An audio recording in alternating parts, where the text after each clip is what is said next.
Hello, everybody. Welcome into the Athletic Fantasy Football Podcast. Michael Beller, Brandon Funston, Jake Seeley here with you on Monday, August 23rd. We are getting incredibly close to the start of the season, you guys. Week 2 of the preseason now in the books, and I feel like this is the last week of the preseason where we could reasonably not have any drafts, right? Like next week, I'm sure we all have drafts. The week after that, I'm sure we all have drafts. Do either of you guys have drafts this week, or is it one more week and then everything really kicks off? No, nope, home league draft this week. One more week for me. This Saturday. Week. Yeah. You have one this Saturday, Jake? Yeah, the home league, the one that's been going for like 13 years now or something like that. But yeah, that's the big home one, the big one, one of my top 3 that I care about. Yep. The one where my friends bring all my auction rankings with them for our auction draft.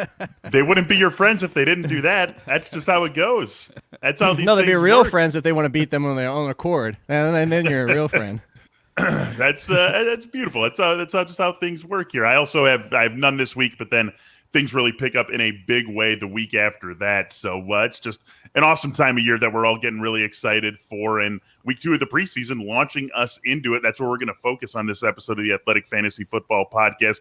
The meaningful fantasy takeaways that we can have from the week 2 preseason game. So guys, let's just get in. Let's not waste any time. We're not going to talk about every game because not every game had really anything meaningful to take away from, but we do have a bunch of games that did give us some good stuff to talk about.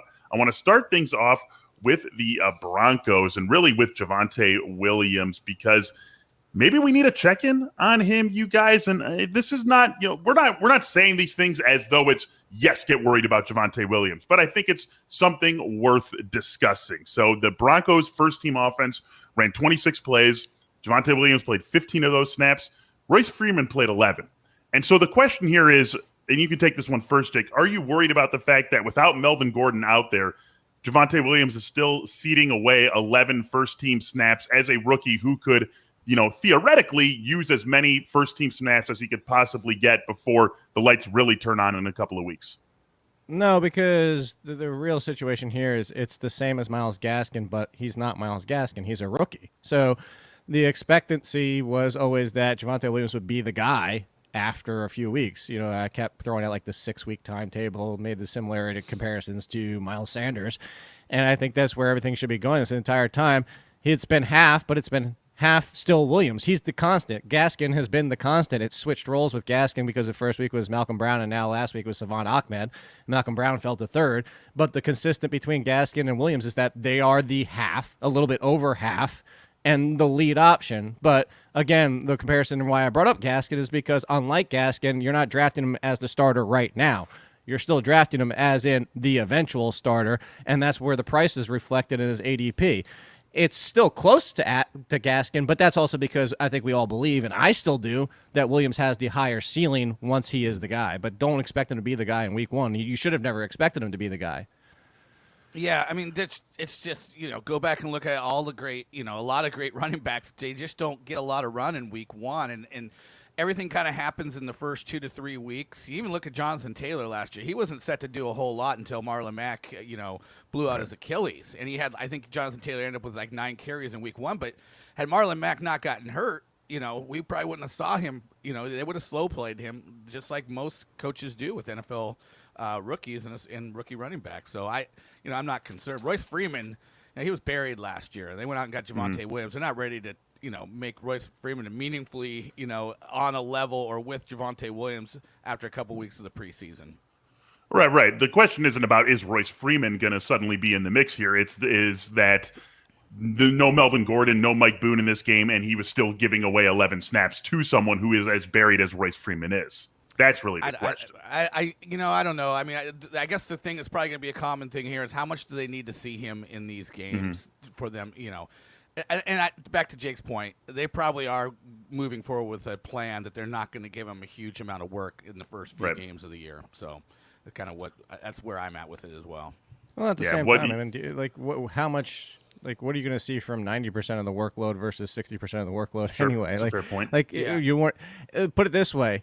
If you're the Broncos, you draft Williams with the expectancy that he will be the guy, probably this year. Worst case scenario, next year.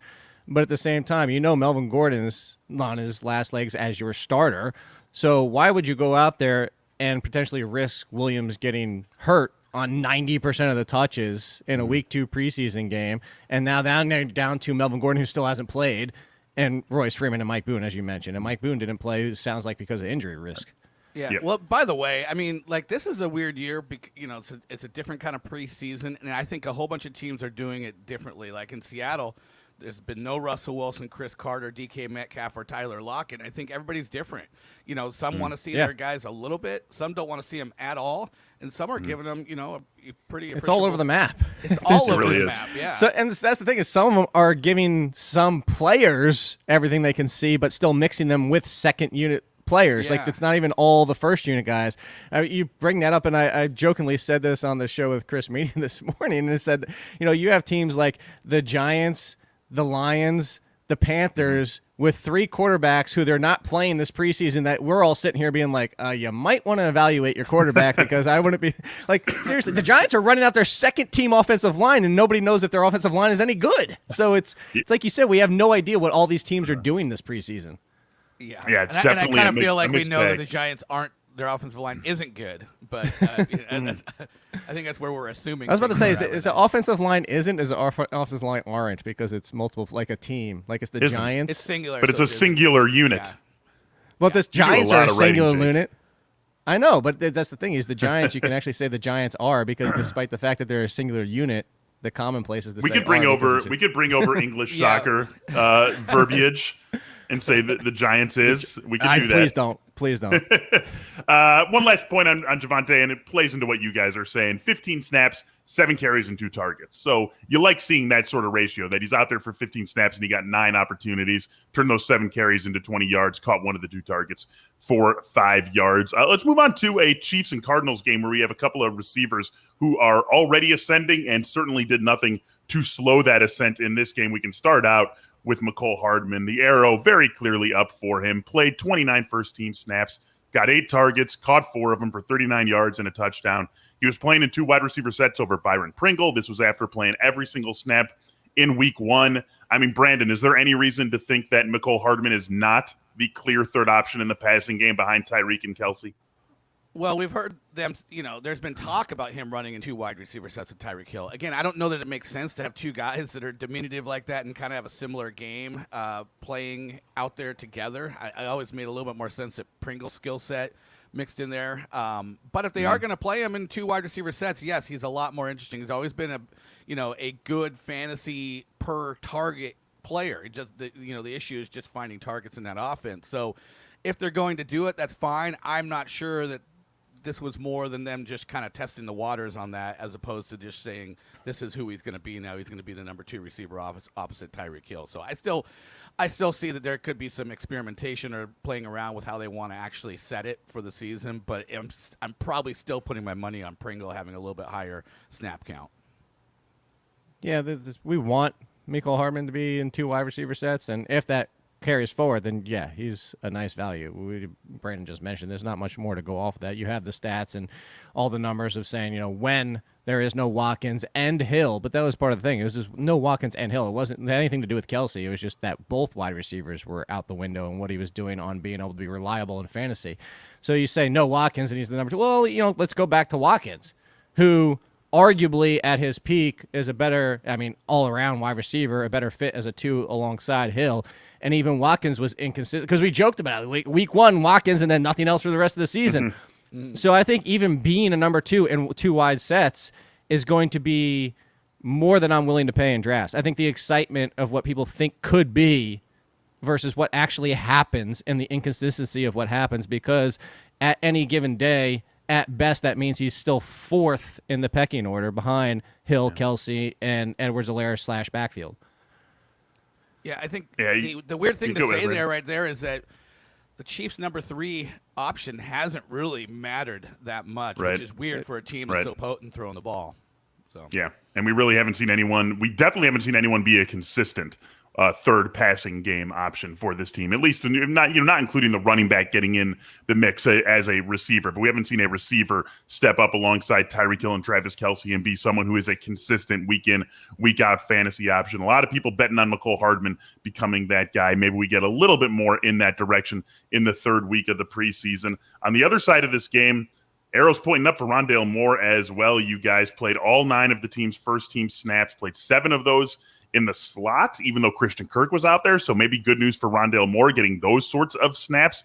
And again, 5 targets and a carry on 9 snaps. This was after huge usage in week 1 as well. Clearly, they're making it a priority to get the ball in his hands in the preseason and see what he can do with that.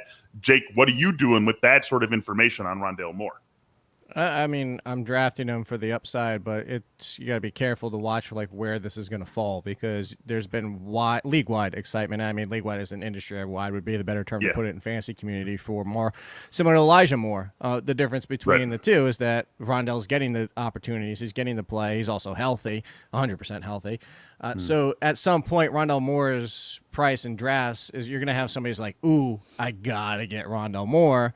And at that point, that's where you have to be. You have to be careful about it. You can definitely take him ahead of where he's going, because I think at this point he's still around the 11th, 12th round. So you could definitely jump in on the 10th, maybe even 9th. But it's more of, we throw out these rounds, and then people will get those rounds locked into their head. Look who's still on the board. That's really what's more important. Are you drafting him in front of Marvin Jones? No, mistake. That's kind of what you have to look at. And so I want more Christian Kirk. Whether he's in the slot or outside, this is one of those ones where we could have hoped for more career-wise, and maybe it just never happens and pans out, unfortunately, for Kirk, but he wouldn't be the first to have that happen to him. Sure. I'm still a little hesitant of all this because Hopkins is still not there. And Hopkins is going to command 140-ish targets, and so it's 140-ish targets, and this offense really spreads things out after Hopkins. So I love Moore, but I have a feeling that you got to be careful where his price ends up. Yeah, the guy is obviously a physical freak. He's short, though. I think the thing here for me that I have a hard time grasping with Rondale Moore is how is he if he's just organically involved in the passing game, as opposed to them just going out of their way every week to manufacture touches for him. So I really think that's what fair point. They're going to do that, and that could work out great. But when they don't, I think that's when you're going to get probably that day that you wish you'd sat him in fantasy. Yeah, for the sake of conversation, so I'm looking at NFFC ADP. I know that's high-stakes ADP. I know it's going to be different than a lot of people's drafts, but it's just an easy one of the best things, one of the best ways to highlight a specific time period and not be reaching all the way back to drafts that happened in June or whatever. And so over the last 2 weeks, Rondale Moore is wide receiver 57, overall ADP of 142. So that's right at the end of the 12th round, as you said, Jake, in a 12-team league. The other receivers in his general draft area, Devontae Parker, Henry Ruggs, T.Y. Hilton, Jalen Reagor, Terrace Marshall, someone who we'll talk about in a little bit. That feels fair, right? That feels like a nice group of upside guys. I would take him ahead of most of those at that point. Yeah. Hilton, I don't understand. I don't understand why nobody wants to draft T.Y. Hilton. Especially with Carson Wentz looking like he's coming back, and someone who we'll maybe talk Even about if on not, Thursday. Easton's Given got a giant arm. Easton does have the big arm, but obviously we'd rather see Wentz in there. And hey, Wentz is going to practice on a limited basis, at least this week, according to our Zach Kiefer. So maybe we'll check in on Carson Wentz on Thursday. Let's get into one more thing with the Arizona Cardinals here before we move on from this one. First time we saw James Conner in the preseason, so I thought it would be helpful to just talk about the Edmonds and Conner breakdown, especially since all three of us are in on Conner at ADP versus Edmonds at ADP. Edmonds played 7 snaps. Conner played 3 snaps. Really not a ton to take away from that, and maybe we need to see something here in the third preseason game before we can really feel great about how we're lining up on this backfield. But was there anything, Jake, from these guys that you saw that you felt was moving the needle at all for you, or just wait and see what happens in week 3? Or maybe I've already seen enough and I'm comfortable with where I stand on these two guys? Yeah, that's where I stand this entire time, is they should basically be back-to-back, same cost in drafts, whether auction or snake or whatever it might be. James Conner is going to be a factor for as long as he's healthy. We know Chase Edmonds is more explosive and more used in the passing game, but, it's going to be frustrating week to week at the same time, because this is one of those backfields that kind of more perceived value than there is like true value, even if there was a bell cow behind them. Sure. So, sure. But I don't want either one of Edmonds or Conner more than my flex running back at bet. Like, I would love to have him as my 4, but at that point of what's on the draft, I'm usually going wide receiver anyway. Yeah, it feels like this. We're trying to pick a winner here. It could just end up being a straight platoon. But what was interesting? Kenyon Drake had 10 touchdowns last year, and Kyler Murray had 12. And Kyler Murray's talking about how he wants to run way less. Like, that could be the thing, really, is Conner just at the goal line. That could be the true, difference maker between where these two's value end up lying. But right now, I think the touches could end up being very, very close. Definitely has the feeling of a backfield that we've spent so much time talking about in the preseason, and then ultimately falls into what, in hindsight, will look like relatively predictable usage. So maybe we get a little bit more from these guys in week 3. But Jeff, just wanted to touch on this backfield since it was the first time we saw Conner. He did not play in the first week of the preseason. Got a couple of words here from our sponsors. First, let's check in with Roman. Obviously, world's opening back up. More thrills are on the horizon, whether you've been in a relationship for years, just getting started, or just want to get back out there and meet new people when the moment comes. You want to be ready. Roman can help out with that. Go to GetRoman.com/fantasy now to talk with a U.S. licensed healthcare professional. With Roman, you get a free online evaluation and ongoing care for ED, all from the comfort and privacy of your home. Again, this is a U.S. licensed healthcare professional. They'll work with you to find the best treatment, and if medication is appropriate, it ships to you with free 2-day shipping. The process straightforward, discreet, and simple. Just go to GetRoman.com/fantasy and complete an online visit. Again, that's GetRoman.com/fantasy. Not only do you complete the visit, then you'll get $15 off your first month of treatment. Again, GetRoman.com/fantasy for $15 off your first month of treatment. Also, NBA back with us here today. Today's episode is sponsored by the NBA and their quest to advance the game of basketball, grow the community, and influence culture. The league celebrates its teams, players, and fans across the past, present, and future as part of its 75th anniversary season coming up this year. That's game highlights, pivotal moments on court and beyond, from iconic plays in arena to the impact players have in the community. Personally, I'm a Bulls fan. I love what they've done this offseason. I am very excited to see the That's Game moments that are created by Lonzo Ball, Zach LaVine, Pat Williams, DeMar DeRozan, getting all these guys along with Nikola Vucevic. It's going to be a really fun year to watch, and I'm excited for all those moments that are coming. That's the NBA. That's Game, getting that offseason excitement rolling into the regular season. It's more than just basketball. It's what connects us all and keeps us coming back for more. That's the NBA. That's Game. All right, guys, let's come back for some more here. Before we get to our next question or our next topic, I want to bring in a question because it involves one guy we just talked about and one guy who we are about to talk about. This one coming from Tim Morrison. Tim, thanks for watching us on YouTube. Debating between Corey Davis and Rondale Moore for my final bench spot in PPR. I think we're all very firmly on the former rather than the latter. This is an easy Corey Davis slam dunk. Yes, guys? This isn't even a conversation, and this goes to my proof of whether Rondale Moore hype is being out of control. I'm not coming for Tim. I'm just like this is worlds apart. This is rounds multiple apart. Corey Davis has been getting a 70% target share. Let's get to it. That was the next topic. I mean, the surge is coming, right, guys? We've talked about this now. I mean, I want to say the first time we talked about it was 4 or 5 weeks ago, talking about Corey Davis as like the wide receiver 49 by ADP and how that couldn't possibly stay there all summer. And now we're seeing it before our eyes. Another big game in preseason week 2. I mean, how high should he climb, or how high would he have to climb before you were thinking he was overvalued, Jake? Could it even get there realistically? I don't know if he will. I was going to say once he starts pushing the top 30.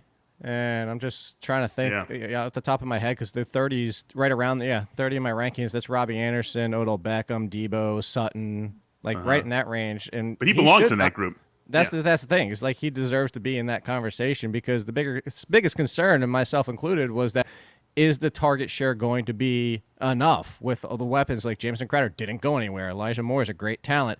With Denzel Mims, if people want to get on that, I think that train is dead and off the side of the mountain at this point. But there was concern about how many. Poor Brandon Funston.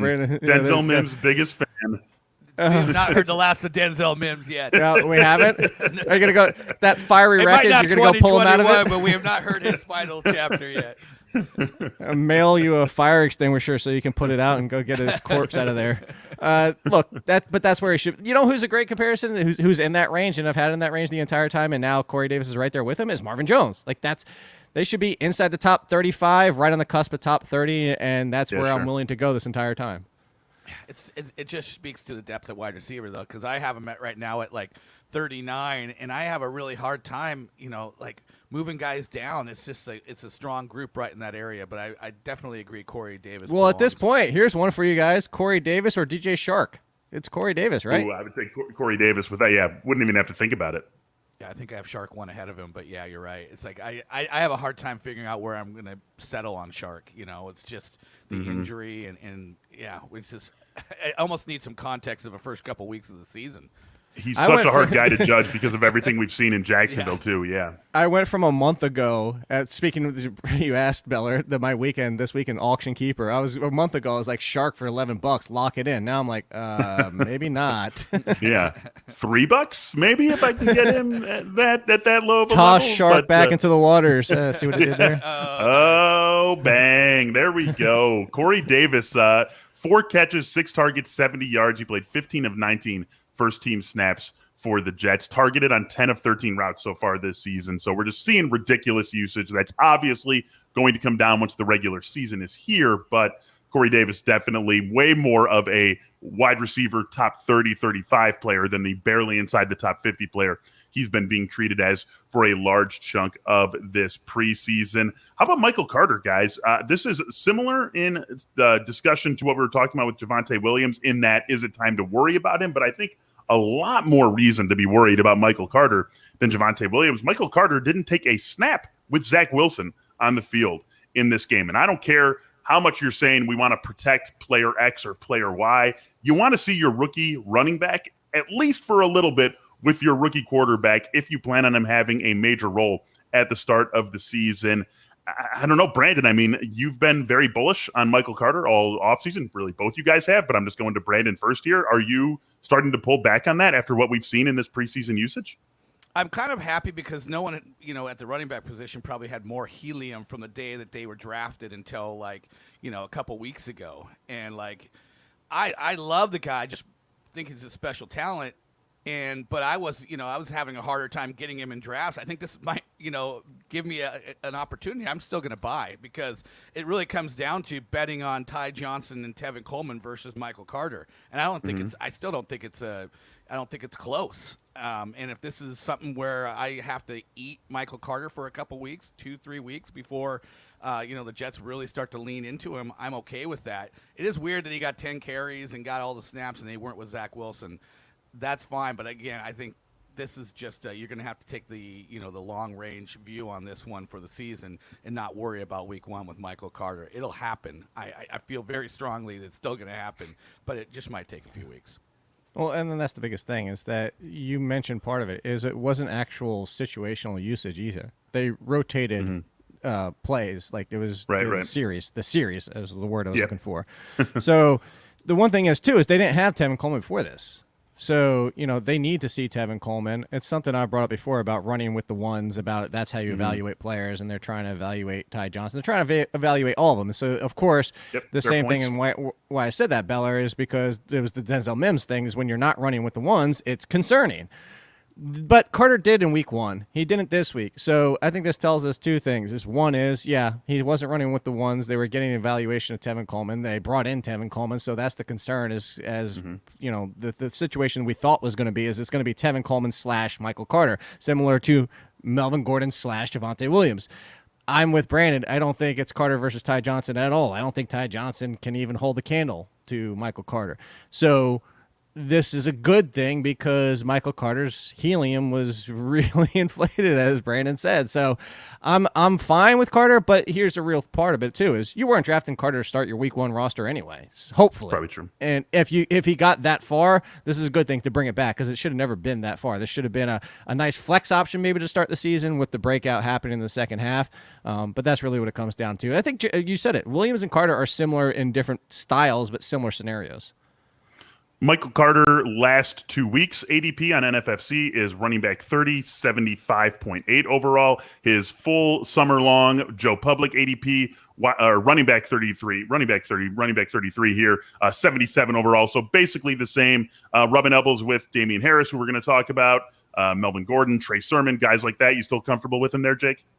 Yeah, I would take Trey Sermon over all those. But that's the range that would put him in. I'm doing a guillotine league right now, so of course it's freaking 17 teams. But I took Michael Carter in round 5 and then took Coleman in round 8 because now I have the Jet starter until Michael Carter takes. And it's guillotine league, so that understand it's almost similar to best ball in a way. But that's kind of what you would do. So I don't love Tevin Coleman, but I'm bringing that up to also we're talking 17 teams, so that means Michael Carter is probably late 5th, if not 6th, and Coleman's more of like a 10th or 11th rounder, and you can do that. I don't love doubling up at backfields, but it was like, okay, I got the Jet starter until Coleman loses the job to Michael Carter. Brandon, you're comfortable in that range too? Yeah, well, I was just looking at the Superflex Flex League draft that I was in, and Michael Carter went RB. Flex. Yeah, he went RB 25, and that's where I've been seeing him go. I know that the the public ADP and the NFC ADP are showing him lower, but man, it doesn't seem like he ever goes lower than like the mid 20s in the drafts that I've been in. Yeah, so something to watch as we get into the early part of the season, and something we need to watch right now, guys. Put it this way: every single year, you can't get everybody you like. Oh, of course. Every single year. No. I mean, like, okay, I want the top 12 players, period. No, I just mean, like, we would love to get Michael Carter. We would love to get Javonte Williams. We would love to get Rondale Moore. You can't sometimes because of the hype. It's like, don't get so locked into a player that you overdraft and prevent yourself from getting any return value, because sometimes the community comes around and they're all in on the same guy. You can't always get what you want. I mean, that's just the truth. Hey. If you're gonna sing a Rolling Stones song, give it a little bit more gusto. Don't give it like this half-assed shot at it. If I gave it gusto, Beller, I would have destroyed it. I was actually giving them respect by not trying to sing. Had a Rolling Stone shirt on our last show. I was proudly displaying it. My favorite band of all time. Get into it. Pay Mick Jagger the respect he deserves. You sing it. You can't always get what you want. Just like that, Jake. That's what you do. But if you try sometimes, you just might find that you get excited about. I want to hear the little choir voice at the beginning. We'll work on it, and we can attack that as a trio for our next episode. Nope. Is it time to get excited about Zach Wilson, guys? Is it time? Because we know that this is a pretty decent little group of weapons they've put around him, and he looked the part in this game, in this week 2 preseason game for the Jets. 9 of 11, 128 yards, 2 touchdowns, made some big throws. Obviously, we know the rapport with Corey Davis already looking very strong. Is he – no one's going to draft in a traditional league. No one's drafting Zach Wilson, starting him week 1 as their QB1. But Superflex leagues, streamer discussions, like, is he starting to ascend just up rankings after what we've seen so far in the preseason? Where are you at on this, Brandon?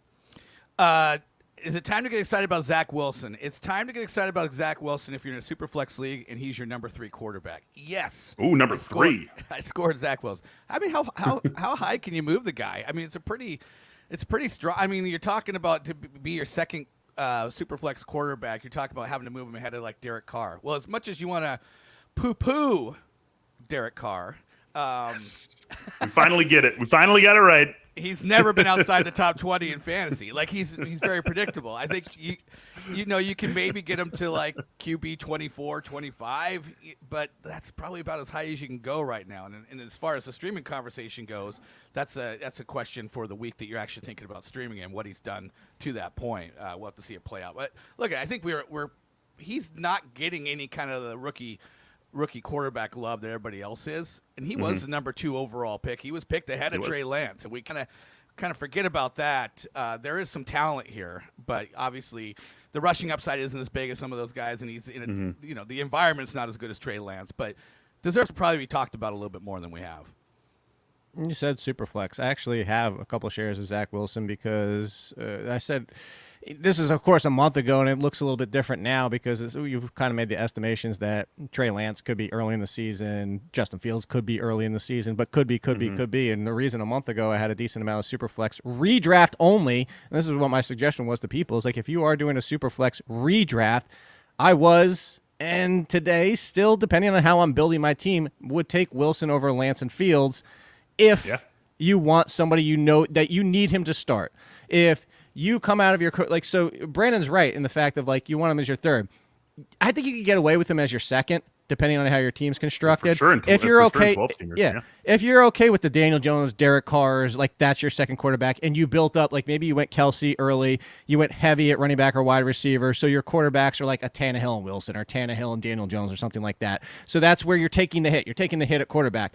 On the flip side, if you have him as your third, then I actually this is where I agree and disagree with you, Brandon. I don't want him as my third. I'd rather have Fields or Lance as my third because I want the higher upside. I want Wilson if I need to start a quarterback in week 1 because I know he's starting in week 1, and I know he's the safest floor out of the 3 because I don't know when Lance and Fields are starting, and there's a chance that both of their teams, which we hope they're smarter than this, but both of their teams could pull the freaking Dolphins of last year and be like, we got to go back to the other start, then start dicking around with it and going back and forth and back and forth and back and forth, and all of a sudden you got a screwed situation.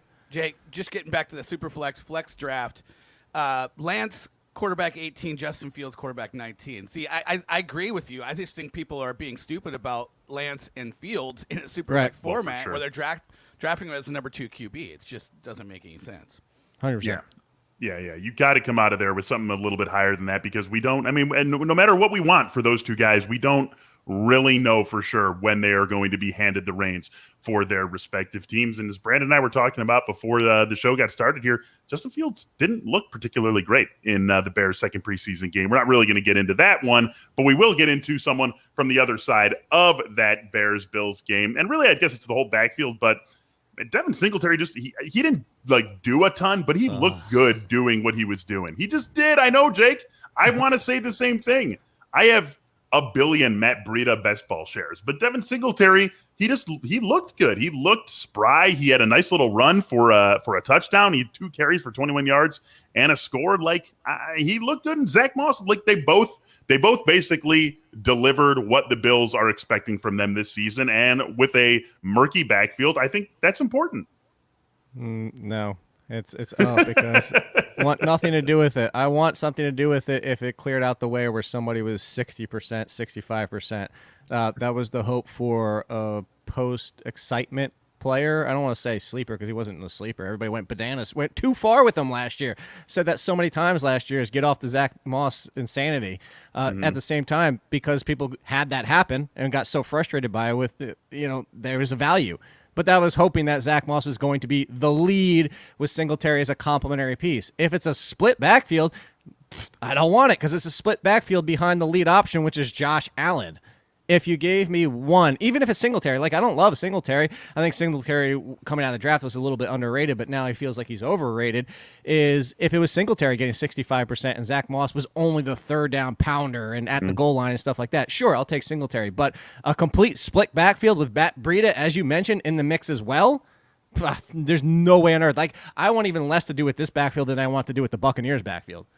Yeah, fourth fewest fantasy points from the Bills backfield last year. They are like fourth fewest receptions to running backs. Wait, let's see if we can figure out the other three. Jets, Giants, got to be two of them, right? Oh, hold on. Let me see. Oh, you don't have the list? It's right here for receptions to running backs? Or for no, I thought you said points for the backfields, right? Jets is one of them. Giants are one of them? No, Giants were 2 spots ahead of them. Oh, wow. Oh. Think about who went in big on a running back in the draft. Bengals? Oh, no, in the draft. Pittsburgh. Pittsburgh was last. The Jets were second to last. Oh, this draft. Yeah. So there's one more. This year's draft. There's one more, and we'll be talking about their backfield, and it's a big question mark. It's a big question mark. Massive. The biggest question mark in all of fantasy football. Patriots? No, the worst team in the league, probably.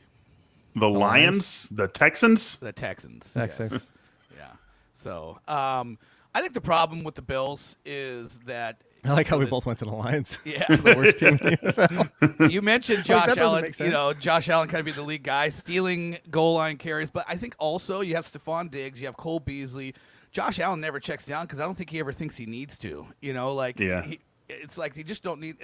Mahomes is a little bit the same way too. You got Tyreek Hill and Travis Kelce. If you're looking downfield, you're getting the ball to them. You're not worried about dumping it off a whole lot. I think it works out that way. So they got huge cannons for arms. They also have the hubris and the kind of like the confidence to feel like I can throw downfield every time I drop back. Yeah. Definitely a concern. Something I wanted to get into with the way he looked good. I liked what I saw from him, but I like the problem is like when you get to that range of the draft and like the other running backs and then like Moss and Singletary are relatively close to one another.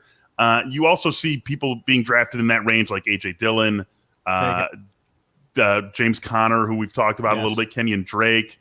David Johnson, I guess, is stubbornly in that range. Obviously, he's falling down. He's obviously falling down here. He's not really going to be in that range.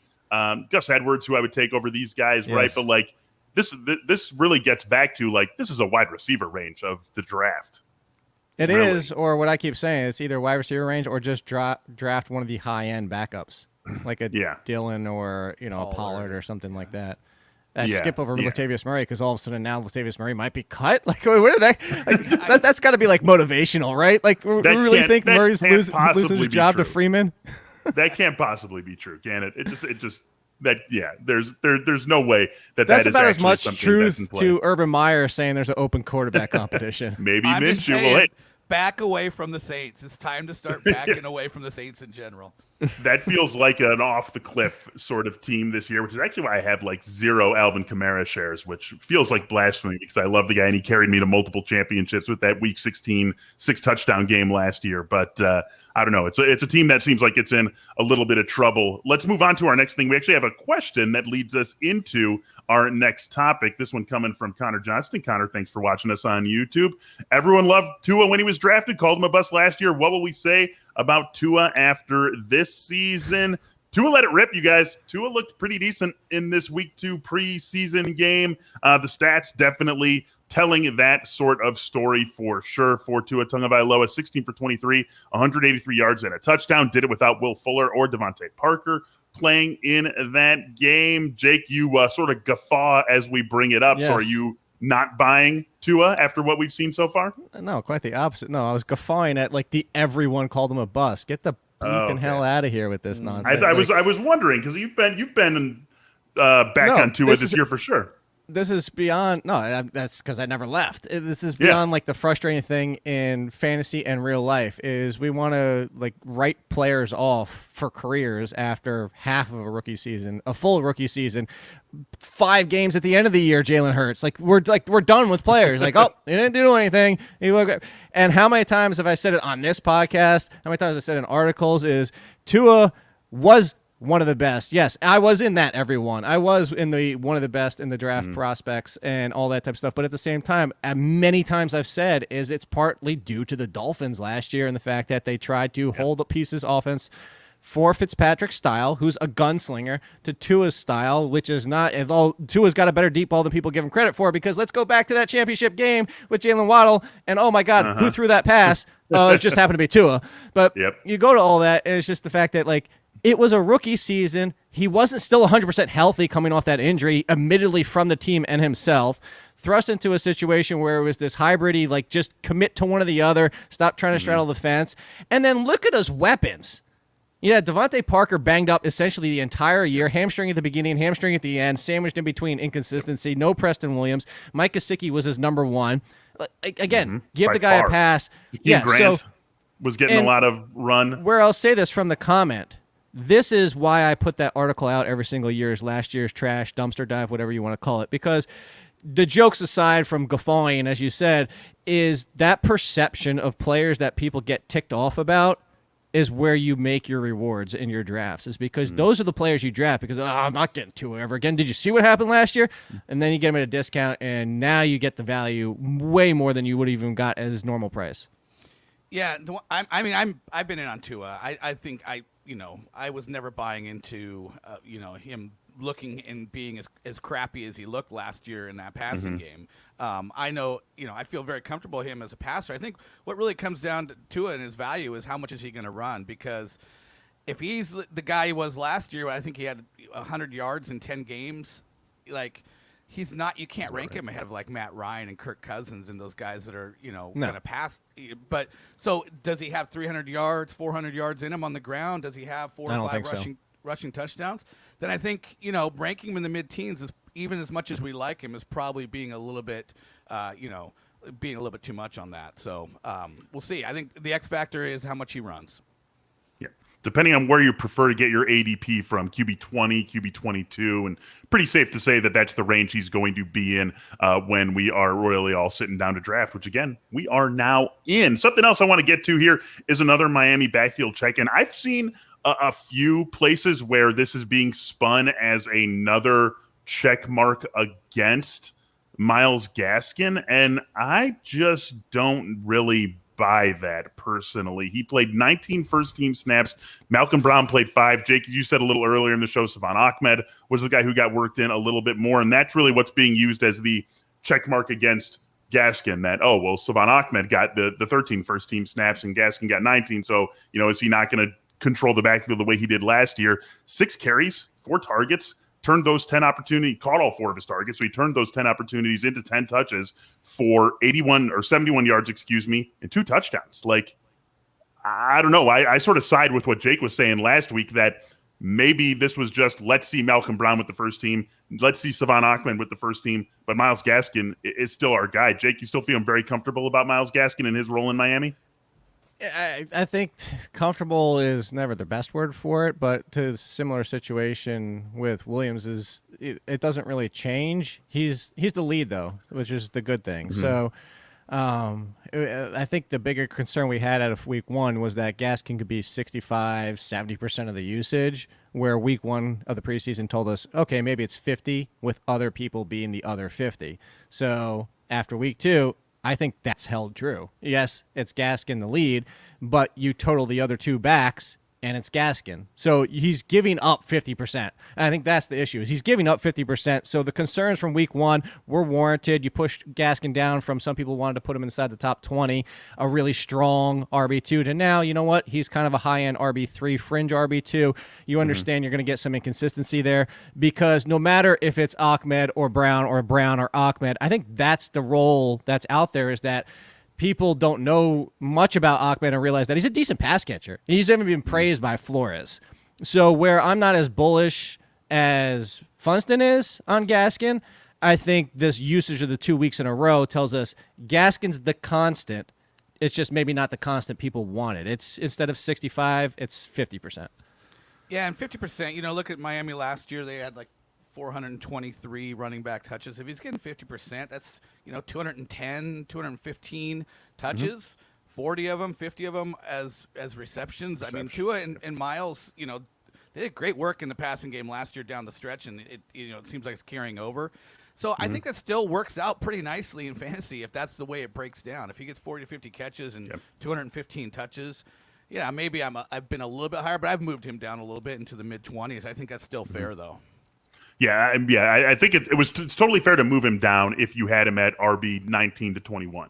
But let's not get crazy here. He's still RB 24 to 27, depending on your taste for fair. what he offers, what Miami's offers. Yeah, it's totally a fair spot for him to be. We've got a few more things to get to on this show, but first let's hit a few more sponsors. First, let's get to Manscaped in this block. Fantasy football season, we obviously know it's back, and we're all focused on building the strongest roster possible, but don't want to forget about that full roster of body parts that you have. Join the 2 million men worldwide who trust Manscaped and get ready for kickoff by going to manscaped.com for 20% off and free shipping with the code AthleticFF. You're going to want to check out the Performance Package 4.0, which includes the Lawnmower 4.0. It's Manscaped's 4th generation trimmer, features a cutting-edge ceramic blade to reduce grooming accidents. That is all thanks to Manscaped's advanced skin-safe technology. The Lawnmower 4.0 has a 7,000 RPM motor. It's got an LED spotlight so you can really see exactly what you're doing. It's also waterproof, which is a great thing that comes in handy. The Performance Package 4.0 includes the Weed Whacker ear and nose hair trimmer,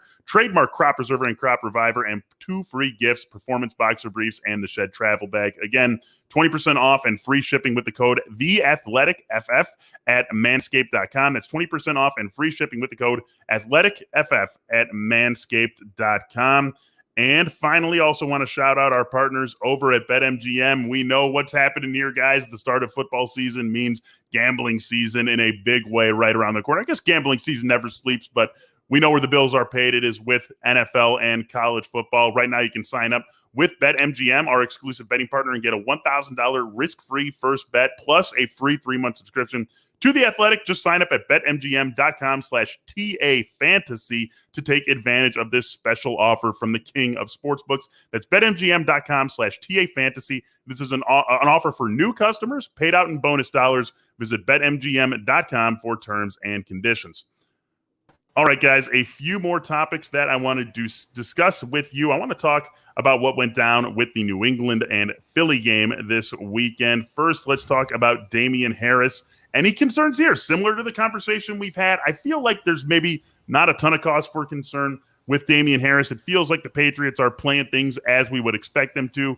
He got 8 first-team snaps. James White got 5. Sony Michel got 4. If you were going to paint this as a negative for Damian Harris, I think what you would say is that Sony Michel played 4 first-team snaps. You don't love to see that, since they would, we would figure they would inhabit similar roles in this offense. And then James White got 4 snaps on first and second downs. And we really want to see James White as a third down back if we are buying Damian Harris. So, Jake, did you take anything away from this? Good, bad, neutral, whatever it might be on Damian Harris? No, it's just more frustration. I'm in on Damian Harris. I've brought this up many times. I'm not backtracking on that at all. And for where he's going, he's still worth it, because he could break free and be, similar to Gaskin. If it's 50%, that's fine. It's like 50%, not every running back can be 65, 70%. Yep. And 50% of consistent usage where I've seen a lot of pushback. People, he only caught the ball, 4 or 5 times last year, stuff like that. He's like, what? He's a good pass catcher. He's not great. He's not James White. He's not even the tier behind James White. But he can be used in the passing game, where I think maybe it's similar to Nick Chubb. If used 55, 60% over the season, he probably gets 20, 25 receptions. So it's not the worst, but what it does is it lets him stay on the field more. You're right. My concern was, my real upside was hoping that Sony Michel might not be 100%. It might not even make the opening day roster when they drafted Stevenson, who has continued to look great. But of course, he's been looking great with second-team units on both sides of the ball, blah, blah, blah, blah. But J.J. Taylor's been out there. So if J.J. Taylor is the one that gets cut, and Sony Michel's still around, it still leaves a little bit of a concern. But I think we're hoping for the 50% use. And it's actually better for Harris if Cam Newton's the quarterback, even though people think he's going to take the touchdowns away. It's, again, Cam Newton's had plenty of good running backs next to him because he opens things up, even though he takes a few touchdowns away. I think that Mac Jones probably looks more to the James White and his receivers route. So as crazy as that might sound to some people, I'd rather Cam Newton be at quarterback for Damian Harris.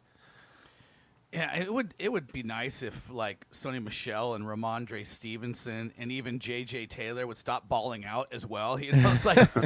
this is a right back, but people, forget New England. It's just like, if you ever had like one guy that kind of had a well majority of the shares there in the backfield, be a really nice running back, because they have a really good offensive line. They were 9th in fantasy running back production last year, and that was, Rex Burkhead and James White and Damian Harris. It was just it's the usual socialist approach that we've always seen. If we ever see a guy get over 50%, like Jake said with Damian Harris, it can be very good. It doesn't have to be 60, 70%. Yep, and he's being drafted in that range. There is plenty of room to be happy with Damian Harris getting 50% of the touches, as Jake said. RB32, guys you're seeing in that same range: Michael Carter, Raheem Mostert, Melvin Gordon, Ronald Jones. You can like or dislike any of those guys in comparison with Damian Harris, but I don't think you could say that's an unfair spot for Damian Harris to be going, even if he is getting just 50% of the touches. So really, it does sort of feel like a potential to be drafting profit only, so long as he stays at that 50% floor. How about Jacoby Myers, you guys? He feels like a guy who maybe needs a little bit more attention here. We did see Nelson Aguilar get on the field for New England in this game, but Jacoby Myers ended up having himself a very nice performance yet again. And let's remember that he only played really in the second half of last season. He played all 15 first-team snaps, caught all 3 of his targets for 56 yards and a touchdown. Jake, if you're drafting today or if you're auctioning on Saturday like you are, where are you taking Jacoby Myers? How are you putting a value on him? I have a lot of Jacoby Myers, so go avoid him. You don't want to get cursed by me. He falls into this similar range of these wide receivers that we're just talking about. Volume, and it's volume. He's Marvin Jones, similar situation. Although I would take Marvin Jones 10 times out of 10 over Jacoby Myers. Everybody's chasing the number one, and when sometimes bam, slap there in the face the entire time. Nelson Aguilar, they brought him in. He also can't stay healthy, and he just came back. But it's still been Jacoby. Jacoby Myers has been the consistent. He's been there, the number one option this entire time. And everybody's trying to figure out the other guys. It's the Darrell Henderson situation with the Rams backfield. It's your answer's there. Why are you trying to figure out Xavier Jones and the rest of which now just got flipped because it's now Jake Funk all of a sudden? Jake Funk time. Stop trying to ignore the obvious answer in your face. I'll bring up another one. I know people might not want to because of off-field stuff, but the number 2 receiver for the Bills is Cole Beasley. It's there. It's in your face. Stop ignoring it. Yeah, and here's the thing to remember, Nelson Aguilar is just a guy. I mean, he played off, play action off of that Raiders running game and Darren Waller and caught 8 touchdown passes, a bunch of deep plays. He caught 48 balls. He's never been really that good. He just parlayed, 8 touchdowns and being the Raiders' best receiver into a nice, free agent payday. But all default situation too, where he was the best receiver. Yeah, I mean the Eagles didn't cry when he left town. I mean, so look at Jacoby Myers has been the number one guy since he showed up last year. And he, in maybe the worst passing game situation, he was the guy that actually salvaged some value. If he could actually find the end zone, he would have been, we would have been talking about him a lot more. But he found it in this last preseason game. I was looking it up. He has 85 career catches. He has no touchdowns yet in the NFL in a regular season game. But we saw him score this past weekend, so maybe he's on the way to something good there. Yeah, that changes in a big way. I have a feeling this season Jacoby Myers definitely needs more attention. This passing game cannot possibly be worse than it was a year ago, and Jacoby Myers was able to turn that into a useful fantasy situation. Have to believe he'll do the same again this year. On the other side of this game, is it time, Brandon, to move our guy Dallas Goedert down the rankings? Because Zach Ertz is still here. Time is running out to trade Zach Ertz, and this is just going to be a shared situation. And we even saw Richard Rodgers out there getting 3 first-team snaps with the Eagles offense. I mean, Dallas Goedert should still be drafted as a tight end 1 because of the state of the tight end position, but should he be moving behind guys like, Noah Fant and Tyler Higbee? Should he now be at the back end of that tier of tight ends? Unfortunately, I have to say yes. I kind of like going into this year ranking Goddard as if Ertz wasn't going to be there. If Ertz doesn't go away, you can look at the game log. I mean, Dallas Goedert was, in terms of fantasy points per game, a top 10 tight end last year, but his 2 big games were when Zach Ertz was gone. He had 1 good game in week 1 when Ertz was there, and he had another decent game when Ertz had just come back from injury in week 13, but it was week 11 and week 12 where Goddard had the 2 big days and Ertz wasn't there. So, yeah, I think you do have to move him down. You have to kind of hope that this situation figures itself out in terms of Zach Ertz being somewhere else ultimately. But if they're both healthy and playing, yeah, it's kind of more like tight end 12 to 15 than it is tight end 10 to 8 to 10, kind of right in that range. Oh, you want to get me to. I would love for you to chime in on this, Jake. I already pushed him down last week. So I'm right. We already talked about it. I pushed him behind Logan Thomas and Tanyan, and he's still fringe tight end one, sure, but until Zach Ertz goes away, which might not happen at this point, it's just the opportunities. It's similar to the Troutman situation, but different. Is want you on the field, one, that's not happening for Goddard, but also if you're on the field and you want to run routes, not happening for Troutman. You need opportunities for tight ends. All right, there are two more things that I want to get to here that come from different games, so let's just jump in and let's try to get through them relatively quickly here. Terrace Marshall has been one of the more exciting players through the first 2 weeks of the preseason. He gave us some big plays in week 1 of the preseason, and then in week 2 played all 7 first-team snaps for Carolina, caught all 3 of his targets for 50 yards. Robbie Anderson did play. DJ Moore did not play. We know exactly what this team is in the passing game with those guys in the regular season. It's DJ Moore, it's Robbie Anderson. Terrace Marshall probably going to be limited to 3 wide receiver sets. Is there enough in Carolina's offense, Jake, for Terrace Marshall to be a 3 receiver set only and fantasy contributor type of player? Nope. But then, yes, if somebody gets hurt, I love Terrace Marshall and said that, the biggest thing is that he makes sure to realize that you can't get away with your athleticism in the NFL, start running your routes more crisp. But when it comes down to a natural talent, one of the better ones in that draft class, period, it just doesn't get great separation because he's lazy. But that's because he's so damn good. If he corrects that, and Robbie Anderson can't get healthy, and this isn't the first time Robbie Anderson has dealt with injuries. If he misses time, if DJ Moore misses time, if Christian McCaffrey doesn't come back and he misses time again. But the problem is, one of those 3, any of the 3, one of those 3 goes down, Terrace Marshall all over it, like skyrocket. But right now, no. Brandon, let me ask you this similar sort of question because we're seeing another guy in a similar situation. Donovan Peoples-Jones. If you can have one of those guys late in the draft, are you going for Marshall or Peoples-Jones? I will go for Marshall because even if someone goes down in Cleveland, they're all about that backfield. It's going to be run-centric, and I just feel like if someone gets hurt in Carolina, the ceiling's higher. Look at Teddy Bridgewater was a quarterback last year. They had 3 top 25 wide receivers, and Bridgewater threw 15 touchdowns. I'm still trying to figure out how that happened. But I believe in Joe Brady and the upside of that passing offense more so than I believe in the Browns if something were to open up for Donovan Peoples-Jones. Yeah, I'm with you there. If I'm chasing one of those guys, I'm chasing Marshall. I've been chasing Phillip Lindsay quite a bit in drafts all season, and I felt pretty good about myself last week when they're like, yep, David Johnson, 3rd down, see you, Dave. We'll talk to you on 3rd downs, and that's about it. But then see Mark Ingram get 6 snaps, out-snapping Phillip Lindsay 6-4 in this game. Is there anything to see here, or are we still thinking that this is Phillip Lindsay on 1st and 2nd down pretty comfortably in Houston? What do you got, Brandon? This is Jets 2020 all over again, where it just might not ever end up mattering if it's LaMichael P. Ryan or Frank Gore or whoever it was, whoever we were talking about last year with the Jets, because I don't even hardly remember anymore because it mattered so little. And I just don't think it's going to matter, and especially not going to matter if they want to use all these guys. I like at the way it's going right now, I don't think that there's just going to be like this true featured guy. So if that's the case, whatever. We can play the ups and downs of the narrative of who's kind of stepping up each week in preseason. But if they're going to use David Johnson and Mark Ingram and Phillip Lindsay in some ways, and they're not sitting these guys each week, then I just don't care. That's it. Don't care. Oh man! All right, then I'm gonna end this on a little bit more of a bang. I can't let us go out on that. I can't let us go out on that's it. Don't care. So let's talk about the Baltimore backfield. I had this as a reserve topic in case we needed it. I don't know if we need it, but at least it's a little bit more fun.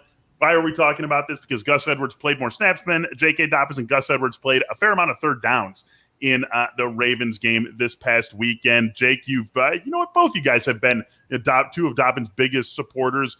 Does this worry you at all, Jake, seeing Edwards get more snaps and more 3rd down snaps? No, I mean, maybe if you want to say J.K. Dobbins shouldn't be RB1, but, top end RB2 that's what he should be, and no problem with it, especially they don't have any wide receivers right now. So go, as I said on Twitter, watch me Duvernay. That's what you need to do. Yeah, Duvernay, love him. Look at 150 carries, 750 yards. Gus Edwards, there you go. Same as it ever was. Like I don't know what else there. What else we should expect with Gus Edwards other than he is going to be that that complimentary Latavius Murray kind of back to the lead back, J.K. Dobbins. I'm with you. But JK. you can start Edwards. Yeah, you can start him in your flexes. if you have to. He's more that complimentary Gus Edwards type of back is really who Gus Edwards is, right? Latavius Murray wants to be Gus Edwards more than Gus Edwards wants to be Latavius Murray, and I'm with you guys too. This is we'll probably see something like this happen at some point in the regular season, right? We'll see a game where Gus Edwards outsnaps J.K. Dobbins just because they both have these roles in the backfield where they can be a little bit fungible. So we'll probably see that happen in the regular season. And when it happens in the regular season, it's not like we're going to get all up in arms about Dobbins' role. So we probably shouldn't do it in the preseason as well. But that's what we do for you on Mondays here in August on the Athletic Fantasy Football Podcast. We go over the preseason games because we give you a pass if you weren't grinding them all weekend long. That's going to do it for this episode of the Athletic Fantasy Football Podcast. Rate, review, subscribe. All of those great things, please do that. We appreciate it, and we definitely appreciate you checking us out on YouTube. The three of us, we are back on Thursday. This show returns on Wednesday with Nando DeFino, Chris Vaccaro, and Brandon Marianne Lee. And hey, our Friday episode debuts this week. We are going to be focusing on NFL gambling on Fridays. That is me, our Raiders beat writer, Vic Tafer, our Cleveland Browns beat writer, Zach Jackson. This Friday, we are going to be digging into season-long player props, and we will be with you every Friday starting this week through the end of the season. We are very excited. We hope you join us for that as well. For Brandon and Jake, I am Michael Beller. We'll talk to you all soon. Have a great day.